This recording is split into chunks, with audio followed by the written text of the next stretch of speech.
All right, everyone. Thank you so much for tuning in today to the Trish.0 show. This is a show where we talk to all sorts of event professionals and we ask them all sorts of questions about their business. Today, a very special guest is Brittny Drye. She is the editor in chief and founder of Love Inc. magazine, all around lovely human being.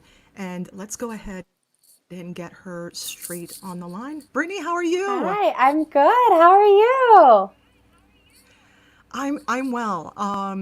Just as an aside, for those of you that might kind of be wondering why we're doing like the ASMR version of an interview, it's because we're having a little bit of a technical challenge with feedback. And the only thing we've been able to do is determine that if I speak softly and she speaks softly, then maybe you won't get an earful of feedback. You gotta So, get close. Shh, we got a right, secret. just shh. Tech But issues but are maybe fun. girl, this isn't the half of it. It's been a hot mess. I get it. I get why people don't want to go live. But sometimes this is like it lends to a certain spontaneity. It's very organic. It's real life.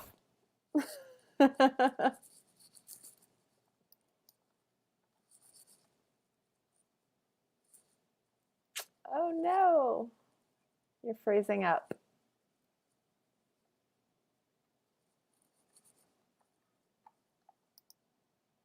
Hello?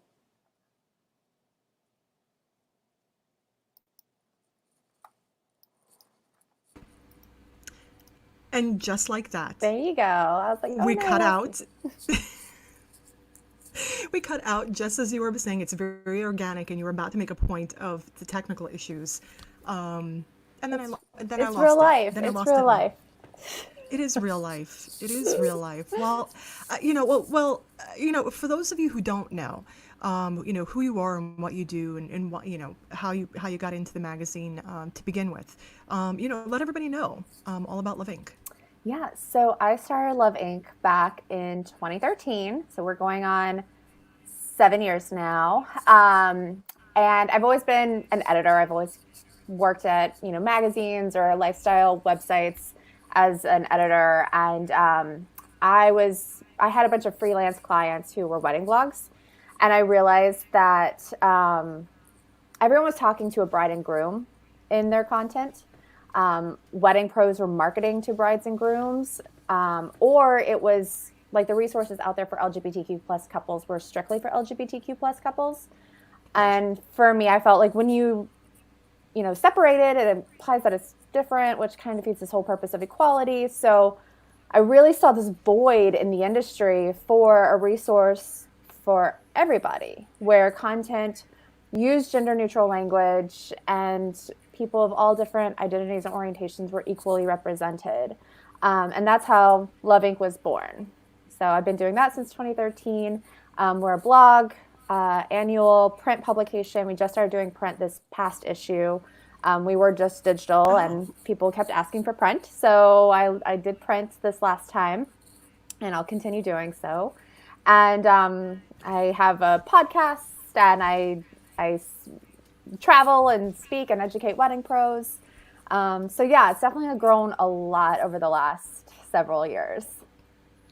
yeah. I don't think that I realized that it's been since 2013 because the first time that I met you, you conducted a seminar for our local chapter of NACE. It was at the W Hotel in That was downtown my very DC. first speaking gig. I was a baby. Yes, I was a speaking yes. baby then.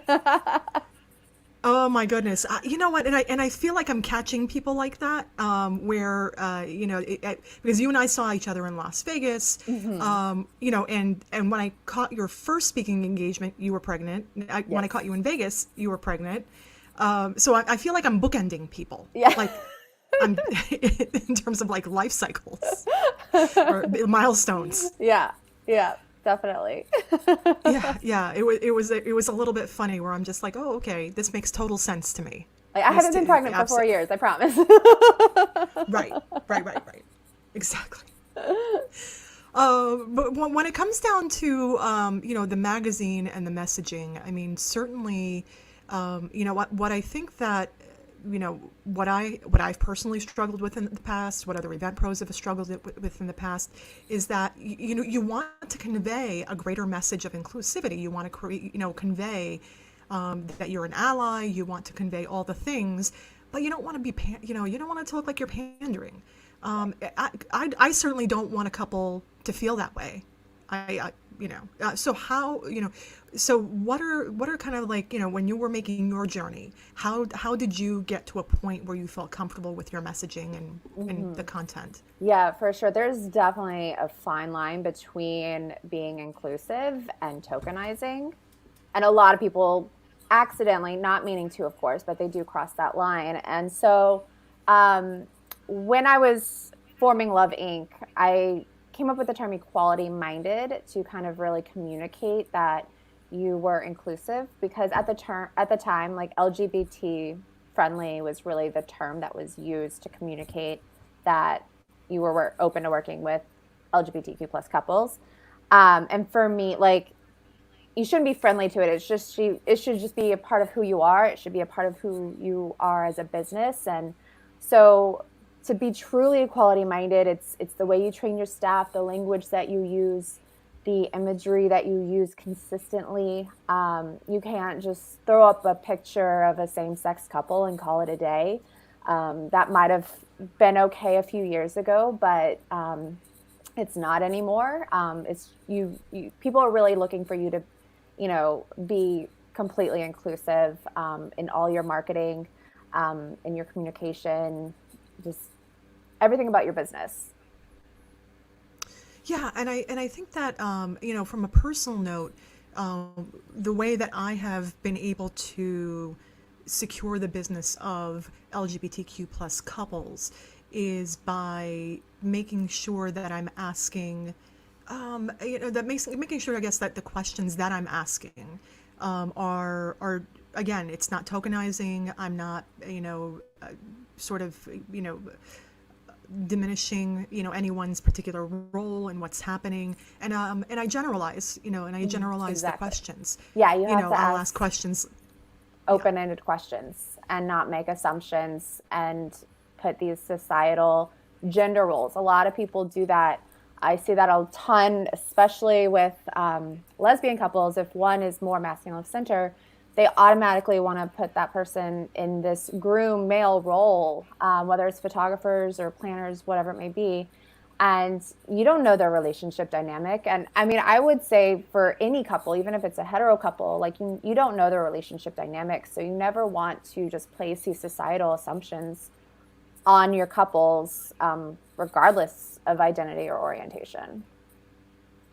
Yeah, and it can be as simple as, like one of my favorite, like, sometimes I know when you're working with a hetero couple, you might be inclined to ask the bride, has she chosen a dress yet? And the groom, has he chosen a tuxedo yet? Mm-hmm. And for me, it was helpful to just say, so what are we wearing? There you go.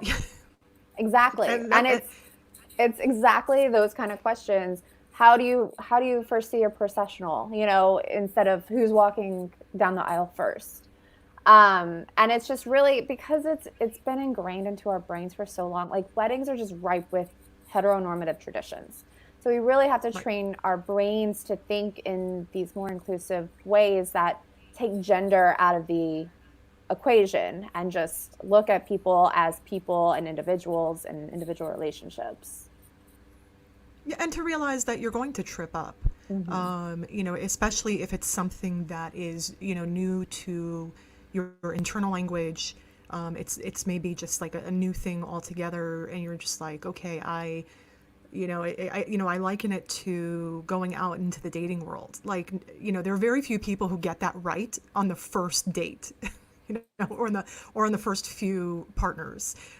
It typically takes us a few partners before we get into sort of like a rhythm, and we get to know ourselves and to relax into the process, as opposed to trying to impress, right? Which can sometimes lead to and if you do trip up, by all means, like, take responsibility for it, but you don't want to dwell on it, because now you're like making it about your discomfort and making it about you.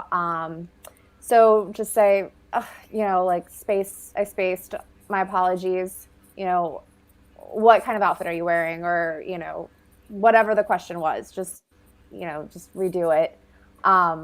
People understand. People are, we're humans, and every human makes a mistake. Just take responsibility for it. But again, like, don't dwell on it, because then it's just like making it a bigger thing, and it's making it about yourself and your own like uncomfortable feelings. When this is someone's identity or who they are. Yeah, and when we're talking about, so we've talked a little bit about sort of like specific marketing and specific things that a business owner can do, to sort of adjust their, I guess, internal communications. But then now when you're talking about the greater world of marketing, when they're, putting things out for publication, or they're reaching out to a broad audience, I have personally found that there has been an evolution of the type of messaging that is out there for couples. But what has been your take on that? Obviously, the magazine's been up, as in blog form since 2020, and well, in digital since 2013, and now they want print. Mm-hmm. So that to me is fascinating, that people want print. I know, my readers kept asking for it, and I was like, okay, we'll try it. I mean, we're still like very like indie publish. Like I publish it myself. So it's still very small, and people like order it from the website. But yeah, and I think that's definitely a nod to how far the industry has come. I mean, you look at mainstream publications now, like the Knot, like I work very closely with the Knot with their inclusive efforts, and it's so refreshing to see this mega corporation making these changes to how they write their content and the content that they produce. And we didn't have that 5 years ago. So I think it makes my heart so happy to see that evolution happening, and the way that wedding pros are marketing themselves. They're, I mean, there's still a long way to go. There's still a lot of people to educate on it, but compared to what it was when I first started Love Inc., like it's like night and day. It's been a tremendous shift. And the couples, that's just, it's becoming like normal to say couple instead of bride and groom now, no matter their identity orientation, because those younger millennials, Gen Z coming up, that's how they are anyways. So it's really, just even from a smart marketing perspective, you want to use the same lingo that they are using. Right. And again, it's just, it's all just this gradual evolution, because, as a community, they have not had the options that, that the hetero community has had in terms of wedding ceremonies, in terms of, the options of celebrating. I think I was commenting to someone several years ago. I think it was actually the editor of Tag, and we were talking about weddings, and I said, one of the things that I see consistently is that, as my hetero couples are moving towards the alt movement, so we've got boho weddings and, chickens and barnyard weddings and, all sorts of like, non-traditionalist type of aesthetics. Any of the LGBTQ couples that I'm speaking to, they want the black tie, the formal attire, the plated dinner, traditionalist decor, and that was her take on that. Is that we, that as a community, because they haven't had those options, now the floodwaters, the gates have opened, and now they have these options. Mm-hmm. So when we're talking about then the evolution of communication, where do you see that going in terms of how we can, especially now that we're all sort of like locked up in our homes and have all this time on our hands to think about all the juicy things? So as far as like communication with couples, or right, yeah, well, communication with couples, just generally speaking. So yeah, I mean, I think, with couples, it's just important to, again, like, not make those assumptions. So yeah, to go back on the couples want traditional, a lot of wedding pros assume that, okay, I have a gay couple and they are going to want rainbow this and rainbow that, or it's two grooms, so they definitely want a handsome masculine palette of, black and gold. And that's not the case. Again, you just want to how you work with couples, you want to treat them as an individual couple and their love story. Now, I mean, I've definitely like shared my wedding, I've definitely had my fair share of weddings that I featured that did have unicorns and rainbows and drag queens, but I've also had boho weddings. I've had rustic weddings. I've had very traditional weddings. Just because it's an LGBTQ plus couple doesn't mean that they're not going to want to get married in a church and have a religious ceremony. So I think, just kind of keeping it in mind and not putting these, assumptions on any client that comes through your doors. Because it's all about taste at the end of the day, and individual style. Mm-hmm. Individual style. And that's certainly, if we've learned anything as event professionals, individual style, there's really no exclusivity. Mm-hmm. There's not one particular group or gender that has any sort of lock on any particular style. So then it just boils down to, again, the proper questions, and then learning to work, with like really, like every couple, Mm-hmm. you ask them the questions and you determine the style. And then you move on, forward from there. Yep. And then, so as you're, kind of then looking towards the future, are there things that people could be doing now? So obviously, we're all in like a digital space. If people wanted to engage, and I guess maybe, in like in a broader, wedding, in the broader wedding market, obviously everyone's on lockdown, everyone's pushed off. We're all kind of like out there looking to, make sure that we're locking in business for 2021, 2022. Where, do you find that people are using things like magazines and styled shoots, or are they moving more towards other things to kind of find their vendors?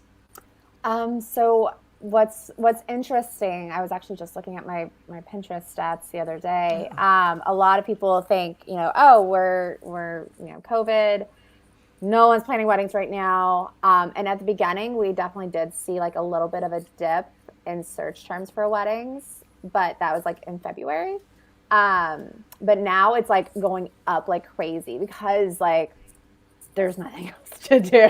Like, people are at home, they're not going out. So they're on blogs and Pinterest. So they're definitely still, if not more so, they're definitely still searching for the inspiration and the ideas. Our traffic hasn't, taken a hit whatsoever. If anything, it's more than usual this time of year. So, definitely keep turning out that content on Instagram because now they may not be booking vendors per se, but they're definitely looking for creative partners who they want to work with. So I would definitely say, like, if you're a wedding pro, take this time to submit your work to publications. Stay busy on Instagram, stay on there and connecting with your followers on Instagram because they're definitely still looking for sure. Yeah, it's still, they're still trucking. They're still clicking away over there. And now in effect, you have a very large captive audience, because whether they like it or not, they're going to be online. Yeah. And as we're sort of, talking about then, the greater scope of messaging, as I referenced, I met you during a speaking engagement. You speak on a variety of topics. What's your favorite topic to speak with people about? Inclusivity, for sure. Yeah, for sure. I mean, that's like the heart of Love Inc. It's the heart of what I do. But I also speak on submitting. And I've been doing, since COVID, I've been doing a lot of like broadcast news segments on, COVID-19 wedding planning. So I'm formulating, another like speaking topic for 2021 to, what does post-COVID weddings look like and how did that change the industry? How did it change the way that wedding pros communicate and work with clients? So I'm excited to dive into that a little bit deeper for 2021 speaking engagements. Yeah, but inclusivity, I mean, that's my bread and butter. That's what I love. That's definitely my passion for sure. And I think you posted something today about Good Morning Texas, I think it was. Yeah, I was on Good Day Texas last week Yeah, there we go. to discuss COVID wedding planning. And I was on, LA, Los Angeles News 2 weeks ago. And then I'm going to be on a Chicago morning show on Monday. Well, no one can say you're not keeping busy. So, yeah, I mean, it is great because usually you have to be in studio for these things, but I'm like, you can just zoom in from anywhere. So, well, that's kind of the great thing about it, with, technical issues notwithstanding, like I'm yeah. having right here. That's kind of the great thing, is that I've been, personally been able to speak with a lot of professionals where, you and I might not, if I didn't start this sort of web, this video podcast web show thing that I'm doing, I don't know that we would have connected again, because we connected in Vegas and then you would have been busy. And then we just kind of keep going and moving forward in our schedules. Yeah. So silver lining. It makes, and I mean, technology comes with the good and the bad. But yeah, and it's been, I mean, I don't know about you, but just this whole scenario, this whole situation, I feel like I've almost talked to my friends more through Zoom, because you're making more of an effort versus like planning something. And, we all like, oh, we'll plan something next month. And then next month, passes and nothing ever happens. But I feel like we're so like we need social engagement so badly that and it's easier because we can do it in the comfort of our own home. It's just Zoom. I mean, granted, I definitely miss like going out to restaurants and stuff, but I've been connecting so much with Wedding Pro friends and just personal friends through like the beauty of Zoom or Skype or. Yeah, no, 100%. I've been connecting with more people. Well, you know what? I tend to network a fair deal, fair amount in the area.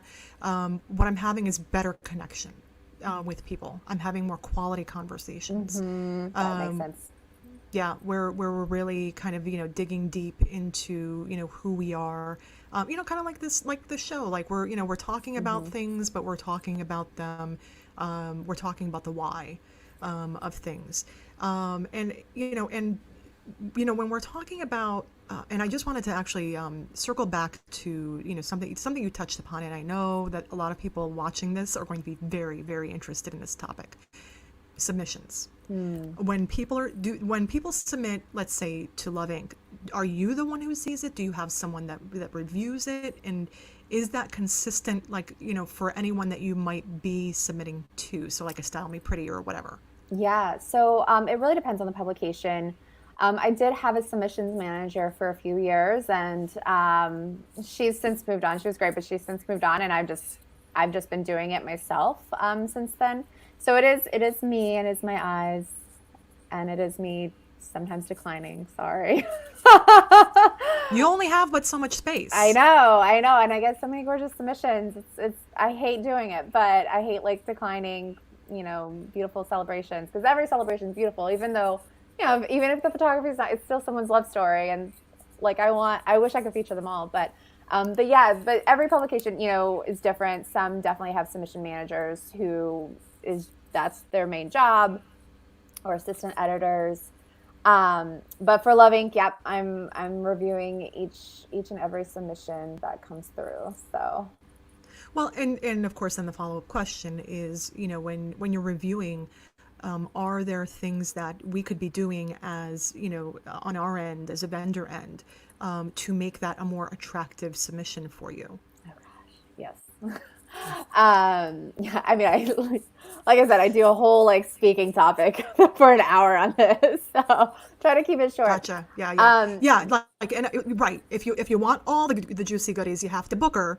But she's just going to give you the top, like, a couple of highlights. Maybe not even top ones. The biggest pet peeve I think that editors have when it comes to submissions is that they get submissions that it was obvious the person's never even looked at their website before, never even looked at their submission guidelines. A lot of us have, submission guideline pages on our site that say specifically what we're looking for, if we're exclusive or not, how many images that we want to see, what we look for.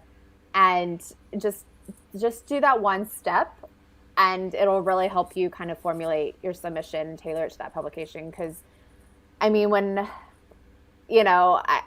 loving features all styles, but there's so many style specific publications out there, so it's really, really frustrating for those editors when they receive something that's like not even close to something that they would publish. So take a look at the content that they're publishing, and just make sure that it aligns with their aesthetic, because it's also a marketing decision for you. It should be a strategic move for you on where you want to get published. Where the point of publishing is to attract potential clients. So where are your potential clients likely reading?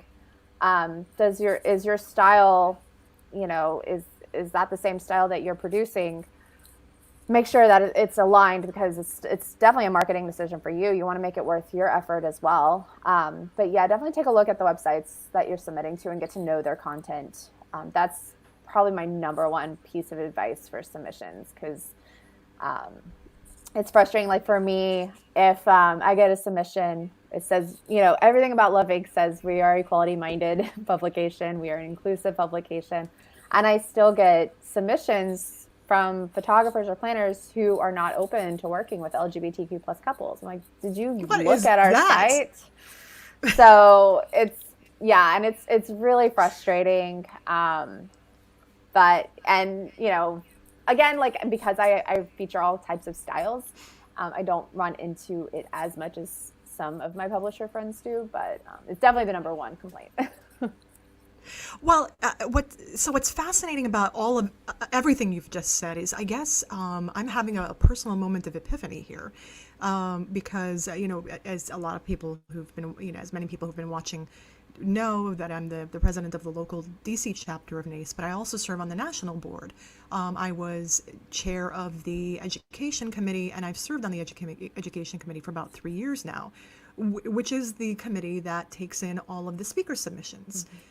And funnels that into the content that we put out for conferences. And I put together a very similar seminar to your submissions seminar, and it was all about like how, the basics of how to become a speaker in the industry. Mm-hmm. That was one of my pet peeves, was that, people are making these submissions. You're not following the guidelines at all. You're just right. Just read the directions. They're right there. It's very clear. We try not to make it very confusing for you. Make it easy for you. And the second, and then, the second biggest thing, so right. So they're not reading they're not reading the directions. They're not completing submissions to the level that I need them completed. They're not giving me enough information. You might be Susie Q, the best planner in Boise, but I don't know Boise and I don't know Susie Q. Mm-hmm. So please make that easier for me. Yes. Just a little tip for those of you watching. And of course, the third thing is, things that are completely off topic. I value people's story. I value that they have a voice and that they want to get to a national stage. But please understand that, the National Association of Catering and Events is about catering and events. I can't put just any subject out, on the stage, for the audience. And like you said, when you're curating that content, sometimes, I guess, yeah, sometimes if you've made a magazine submission, but your submission looks like 4 other submissions, mm-hmm. then the editor has to choose between you and another 4 other people. Mm-hmm. And sometimes you just won't make the cut because and not because it's lousy and not because you did anything wrong. It's just, it didn't fit with what you were trying to do, in that particular issue or publication. Right. And also, sometimes, like, if I just got done featuring, a wedding in Central Park, like, I'm not going to want to feature another Central Park wedding for several months. That's not to say I wouldn't have featured it otherwise, but, you don't ever know, like, necessarily, like, what is on an editor's calendar. So, if you ever have any questions, you can always, like, follow up, like, hey, I was just curious, what was it? Was there anything specific about this that wasn't a fit that I could, just for future reference, because I want to best tailor my submissions to your publication. Oh, that's a really great tip, though. Is that reach out for for feedback, and quite often you'll receive that feedback because you don't want to you don't want to waste your time, you don't want to waste their time. Right. But certainly if they've made the effort and you're like, yeah, you know what, just next time, actually it was because I got 5 submissions on Central Park, right, and I'm not doing 5 features on Central Park. Sorry. Exactly. It's just not going to happen. So Love Inc. What I love about it is that it features all styles. There's an overwhelming prevailing theme within the publication, but you'll see everything from your tattooed rockabilly couple to your traditionalist black tie couple, to different and different things like that. Is there something on your wish list? Like if somebody wants to do, obviously, and you're a lot about like live weddings, like real weddings, but if somebody were thinking about creating a styled shoot, I might be giving away the farm. I don't know. And with the next question, is there a direction that they should be looking to create a styled shoot that might make it attractive? I mean, wish list. Oh gosh, I don't know. I'd have to think. We're all ears. I've got to think on that one a little bit. I would say, let's see. I mean, I would love to see styled shoots be more, I don't know, go even more creative. So I've seen a lot of styled shoots. They do things that are outside the box, but I would love to see like really, really, really outside the box things. Those are my favorites, when people just use that opportunity to go crazy because they have something in their head that they can't find online. I want to see things that I can't find online yet, and ideas and inspiration that aren't necessarily found on Pinterest. I remember when I was like planning my own wedding, I had so many ideas in my head that I had a very hard time communicating exactly what I wanted to my event designers because I couldn't find any images to convey it. Luckily, I worked with an amazing team who got it, and they're like incredibly talented. So it worked, but I was lucky to be working with just creative partners of that level to be able to do that because, I think a lot of us, we kind of go toward especially when producing a styled shoot, we kind of go toward things that we love and maybe trendy, but what's the next trend? What's going to be the next big thing? Like, start that. Yeah, think of that.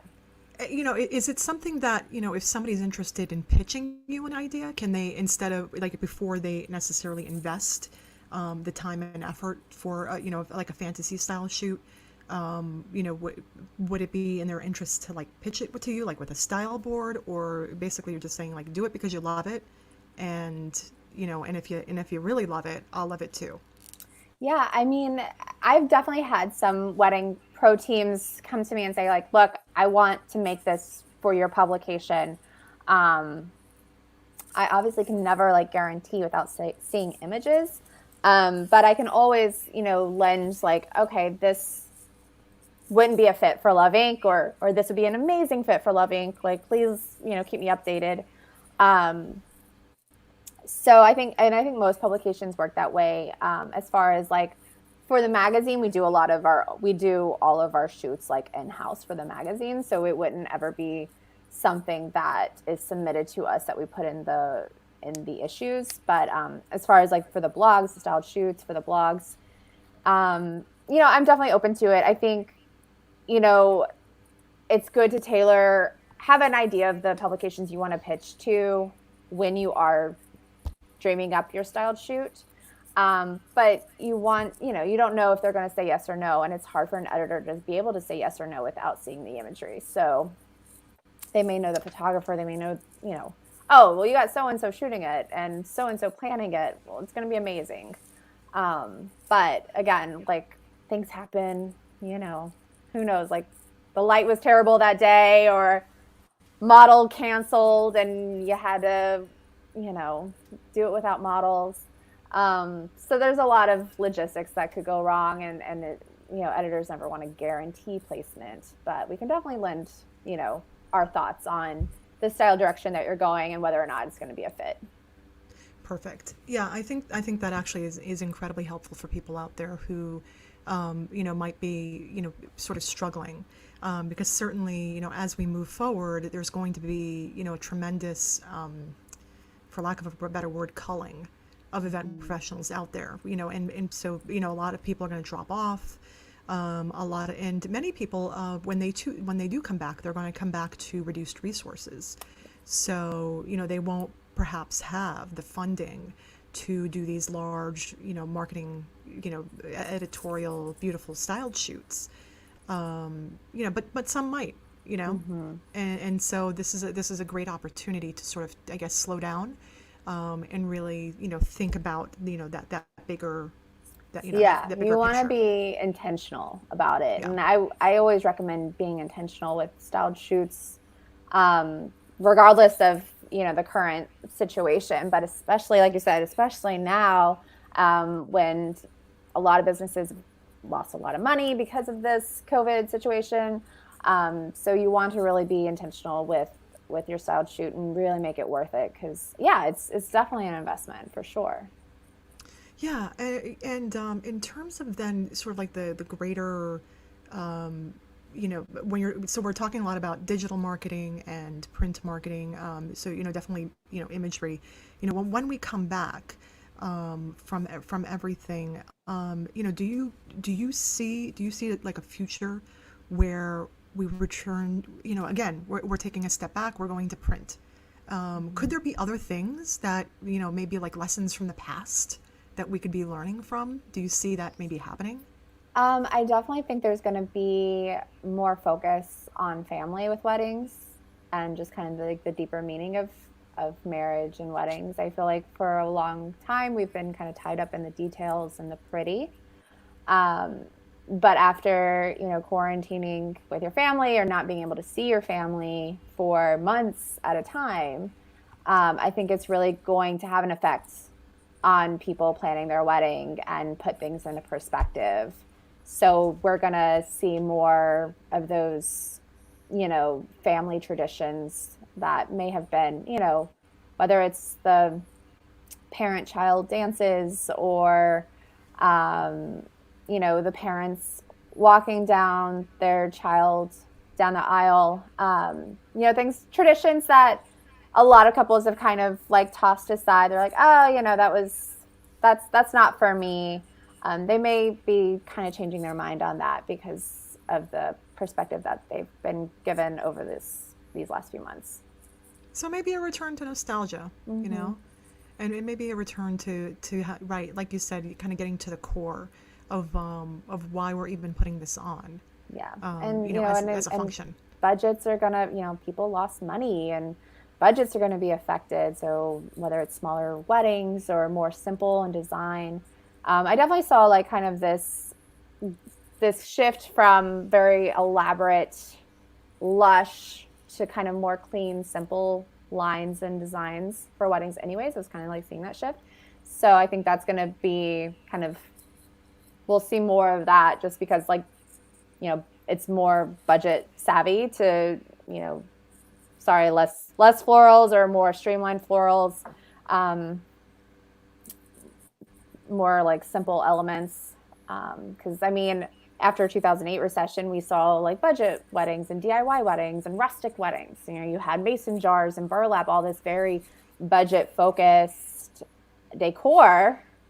Some Oh, places it was still budget doing it. focused. Still doing it. So it definitely, like, I feel like the recession definitely had an effect on it, and helped bring that style to light. So it's going to be interesting to see, what comes from this. Yeah, I think it's gonna. I think it's just all. It's horrible that we're going through what we're going through, but the overwhelming prevailing theme that I'm seeing from a lot of the pros that I'm speaking with, and certainly my own perspective, is this sense of almost excitement, like Oh, sure. it's to see what's going to happen, because we know right now we're having all these sort of like little creative babies, taking fruition in our imaginations in about 6 to 9 months. Once we get sort of back into the swing of things, all of that is going to, pop out. And it's going to be Hmm. really interesting to see what pops out. Yeah, no, I've loved seeing how creative people are pivoting their businesses, whether it's like, who was it? Emily Clark Events in Dallas. She started doing these curbside party installations where she does these giant like balloons curbside for, drive by baby showers and, you know, graduation party, whatever it may be. DJs are, I just published an article yesterday. DJs are streaming online and doing dance parties online. And it's just been really cool to see all these creatives like they're not just sitting around. They're like, you know what? I can't do my thing. So, planners are doing virtual parties, party planning. Amy Shea Jacobs of Chandelier Events launched a whole like separate company, side company, focused on virtual planning services and how to make those Zoom parties, cool and creative and innovative. So it's been really, really cool seeing how people have embraced the time and like they're not sitting down for this. They're doing something and working with what they have. Yeah, it certainly, it's just been really, it's been that time where if you were ever thinking about doing something that felt off brand, and whereas you might not have before done so because you kind of didn't want to maybe hurt your brand reputation, this is the time to do it, because Mm-hmm. I feel like your customer is going to be far more tolerant of that sort of shifting within your product offering, because Yeah. they get it. I think people get it. They see the hotels shut down, and they see that everything is just put off until next year. They see us all. We are one of the hardest hit communities. Mm-hmm. I guess internationally. I was just speaking. Well, I was communicating with someone on Facebook, who she is in Germany. And she was talking about how they have been hard hit, but I guess in the various, I guess she's in Frankfurt, and in Frankfurt they don't necessarily have the same sort of like get up and go that we've been having in the U.S. As she put it, the get up and go, where Mm-hmm. we see Zoom calls and webinars and content and different things kind of going out there into the world in terms of just information, and sharing with our community. Mm-hmm. Because I think in all of what we're talking about today, it's about community, and it's about realizing that you are part of a greater community. Yes, absolutely. You know, and certainly, you have your own growing community within your own family. So has this been like it has? Did you live that kind of life before, where you were like very like out and about on the town, or are you like happy to be cooking at home, or like how have you had to make like a lot of personal adjustments? Yeah, well, I was working from home Okay, already, so all that right, was easy. And the way the timing worked out, I'm pregnant with twins, so I wouldn't, and I have a toddler, so I wouldn't be necessarily like going out too much anyways. And I was just talking to someone the other day. I was like, well, like it sucks being pregnant during a pandemic, but professionally it kind of worked out because I'm not missing out on any like speaking engagements. I can do speaking engagements, from the comfort of my home. Otherwise I would have had to stop traveling, like now, because I'm pregnant with twins, so it's high risk. right. So and I'm due in end of August. So I would have like Wow. that's a good chunk of time to not be on a speaker circuit, plus maternity leave. So 6 months outside the speaker circuit, which can unfortunately take a hit.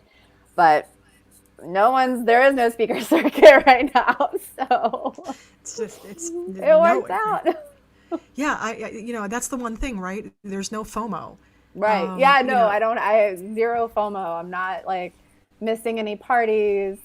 I'm not like a huge like going out person, but I definitely, attend networking events and go out with friends to restaurants and stuff.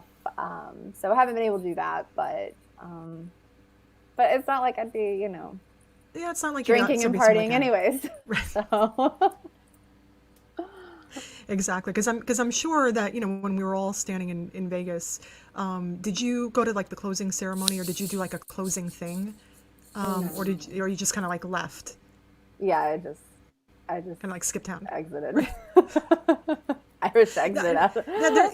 Yeah, that's and that's perfectly understandable because it's a very long conference, and there's certainly the last night it's exhausting. The last night I did go see the Michael Jackson show with Jose Verlon, which was really fun. So I did do something while in Vegas.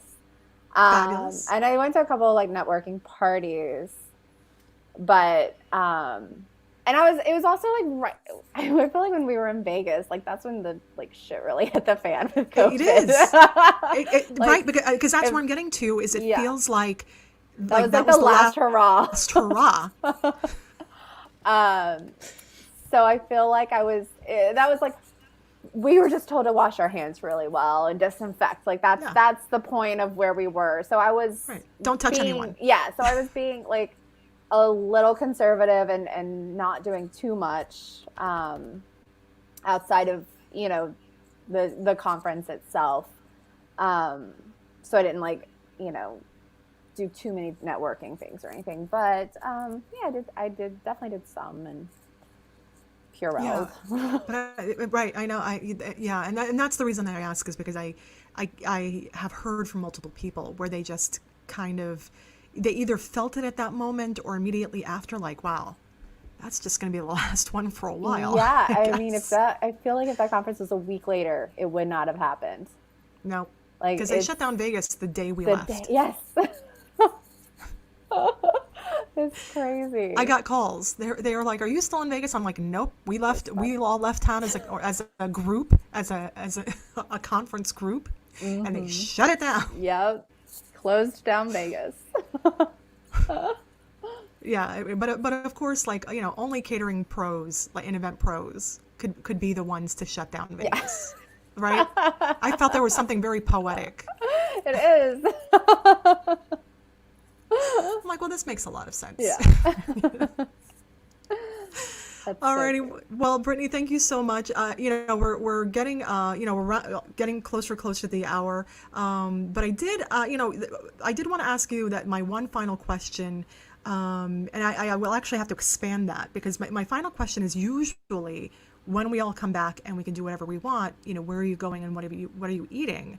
But in your particular case, that might be an extended, well, I don't, who knows? The twins might be here in like a year old before any of us get out. So I hope not. Well, we're right. Knock on wood. We don't want it to get there, but realistically, that might happen. Mm-hmm. So is there sort of like you're missing anything on the outside world that you're like, oh, I just can't wait for this to be over so I can XYZ? Yeah, well, now that we're like hitting warmer weather, I just want to sit outside in like al fresco dining with pasta and tons of wine and just sit there with a group of friends and have amazing conversations. And as the weather gets nicer, it's gonna be, this whole quarantine thing is gonna be harder and harder, but gotta sacrifice it. But yeah, I think it depends on when it ends. I'm hoping we'll still have a little bit of summer left. Hopefully, fingers crossed. Or at least like, early fall where it's still warm out and you can have some beers outside. Or something. I think we're all kind of, you know what though? I think that if it happens in January and it's freezing outside, we're going to still all be outside. Yeah, flip-flops. True. Like, I'm going to eat outside. I don't care. That's actually my personal prediction. Is Yeah. like I don't think that we're going to necessarily care Yeah, what the weather no, is we're like. just gonna want to be out and about for sure. Yeah, exactly. It's and it's certainly being out with a group of friends, definitely where it's going to be at for a lot of us. Yeah. All right. Well, thank you so much, Brittny. I appreciate your patience with all of these technical issues, and but we got through it. We're good. Yeah, it worked out. Exactly. And thank you so much for giving us like so much amazing insight. But again, if people want to connect with you further, don't forget to check out Love Inc. magazine. Is the website Love Inc. What is the website? loveincmag.com. loveincmag.com. All right. And So, we're at Love Inc. Mag across all social media platforms. oh, yeah, right. Exactly. Like you're not tough to find. All right, my dear. Well, thank you so much. And I hope you enjoy your wonderful afternoon. Thank you so much. Stay healthy, stay safe. Yeah, I'm gonna try, right? Just like don't touch me. Right? All right, thank you so much. Bye. Have a good one. Bye bye. You too.